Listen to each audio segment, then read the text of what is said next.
Ayusin ang settings na ito para hindi makita ni Meta kung ano yung mga binubuksan yung apps habang kayo ay gumagamit ng Facebook. Kasi minsan guys, seloso yan si Meta.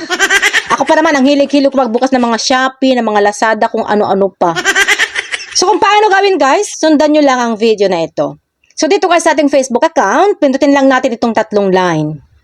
And then, settings and privacy. Tapos, settings. And then, pindutin natin itong account center. Pero yung ibang Facebook account, guys, ang makikita mo dito is see more in account center. Pindutin natin. Tapos, itong your information and permissions. And then, itong your activity of Meta Technologies. Pindutin natin. So, dito guys, makikita mo na yung kung ano yung mga na-open mong apps dito. Yan. Makikita mo dito kung ano yung mga apps na na-open mo habang nag-Facebook ka. So, i-clear lang muna natin ito, guys. Pindutin natin itong clear previous activity.